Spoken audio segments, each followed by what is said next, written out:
pretty pretty serious topic to me. So in my early 20s, I had an experience, and this experience came from dealing with, and I don't do drugs. Wait, let me preface this whole story with I don't do drugs. But I had this experience where essentially there was a lot of things that kind of came to me and hit me at once, and I was really on a healing journey for some things internally, and it was like a pivotal part in your life where you're trying to like figure out who you are. I'd graduated college, I'm kind of entering the workforce, and I've always been very driven by my intuition. It's almost like a magnet within me, and so many things occurred, and there's a few things that I don't even know if I'm comfortable talking about because they are such gems to me. They're the most significant things to have occurred in my life, and things that still occur and give me chills. And they're hard to explain to many people, but make sense to me in the moment. And so I had this experience in my early 20s that came to me, and it really essentially, I didn't go anywhere, I didn't black out, I was here still, but in some way I felt everything that exists, every other person in this world, everything living at the same time, everything is physically, energetically interconnected. I didn't go anywhere. It wasn't like I blacked out in a moment. I was still functioning in this exact moment. So to explain how both of those things happened at the same time is something that you can't rationalize or really put into logical words. But I hope that you understand that it did. And I have shared this with others. So that experience happened. And I was driving, I lived in Austin at the time, Austin, Texas, and I was driving one day, and I looked over on the freeway, and there was some like rolling hills, and like the sun was kind of coming down below the hills, and I saw the sun and the hills, and like something hit me, and it was like, you gotta go to Hawaii. And so I was like, oh man, it felt like I was in Hawaii. Like it felt like what I was looking at was like a mountain in the sunset in Hawaii, and I wasn't in Austin. Like I was transported for a moment, just in that glimpse. And I was like, man, this is beautiful, and I kind of ignored it. I was like, okay, yeah, cool.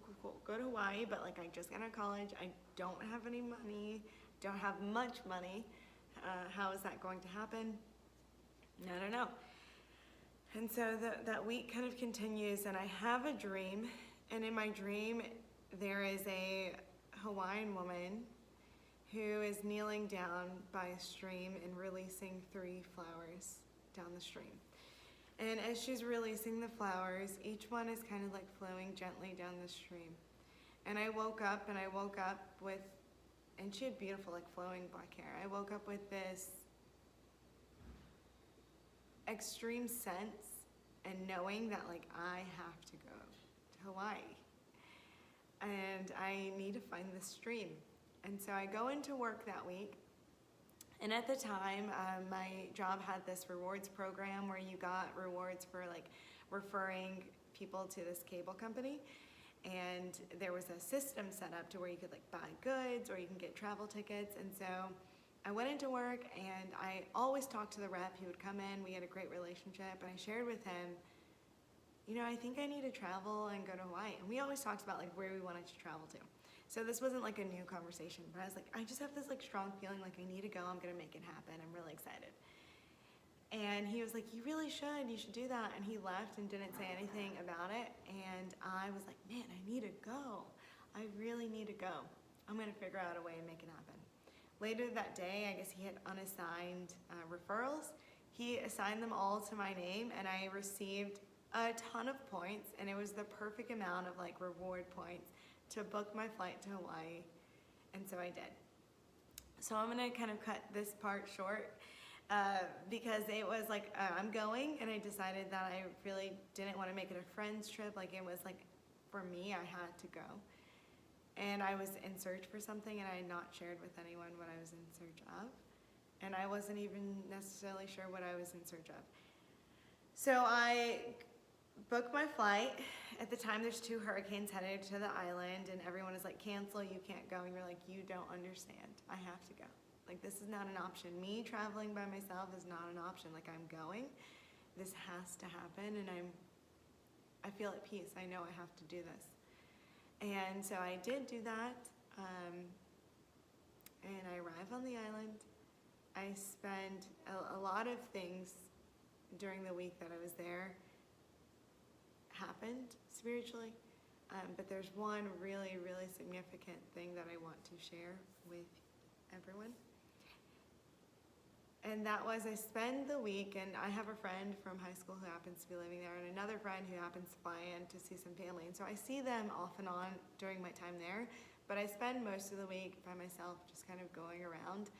And one night, I decide to sleep alone on the beach, which is a bad idea. Not suggesting this for others. I have no cell phone on me, I have no camera, I have nothing on me at all. No money, nothing. And I decided to sleep alone on the beach, and while I was there, probably around like 3 in the morning, this Hawaiian gentleman, huge Hawaiian gentleman, probably like 6'2", I don't know, like a huge man comes over, and he is super drunk, and he sits next to me on the beach and stays with me the entire night, kind of talking on and off. He has a surf shop. He was like, I'm so drunk I couldn't make it home, and I have to open up this surf shop at 6 a.m. And while he was asleep on the beach, the sun came up, and the moon was still full, and there was like a perfect divide of night and day at the exact same time, witnessing it both with almost like a line drawn and just water, and just reflecting off of the water, and it was truly magical.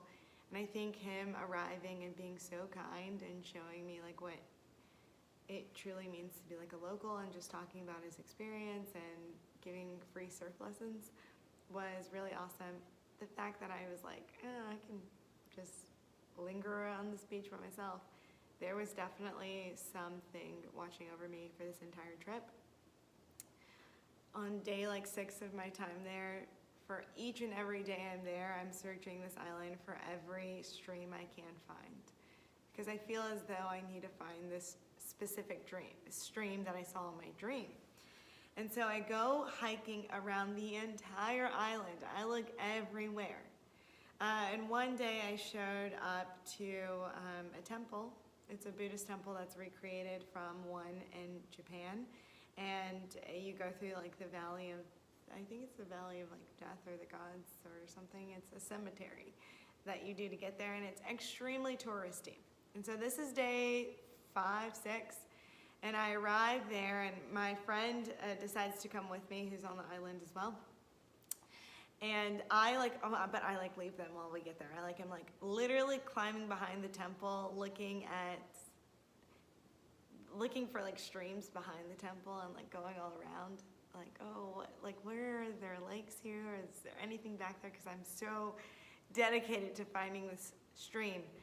And I decided to go inside the temple, and of course you like take off your shoes and you light incense, and you can like bow to the Buddha statue and like pay like respects. And so I do that. I light my incense and I bow and I pay my respects, and I'm like looking at the Buddha statue, and I'm looking at how beautifully adorned it is and how gorgeous it is, and wondering like, what is the significance of all of these kind of symbols around, and does the 13 petals stand for something, and does this stand for something? And the bishop of the temple approaches me, and he sees me looking at the Buddha, and first he says, a lot of people think that the adornment around the Buddha is significant, but it's not really. And I was like, oh yeah, that's good to know. And he says, the significance is not in the statue. And I was like, you're right. And he said,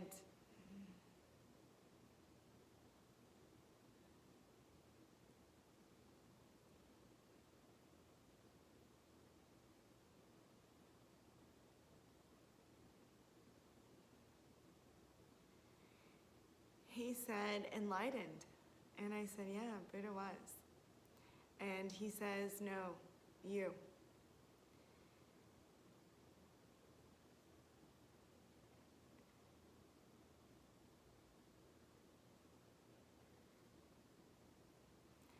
And I just nodded. And we sat down and we talked for about 30 minutes.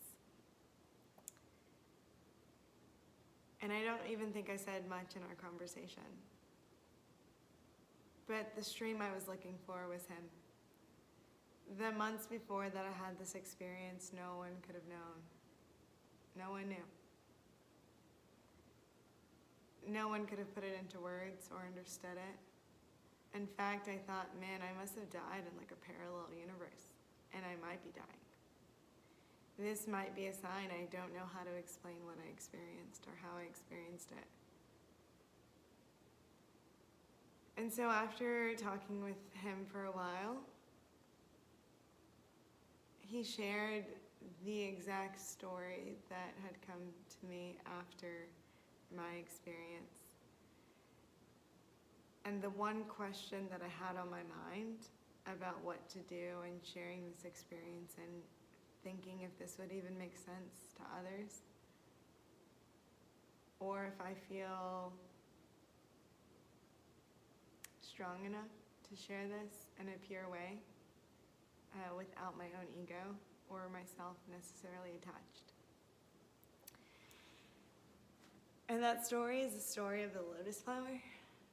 And so through this whole experience, it's understanding that the lotus flower is a representation of enlightenment. But just like this flower blooms from the mud, it also returns to the mud. But once it returns to the mud, you have to understand that it still knows that its experience that it had can't be taken away and has already occurred.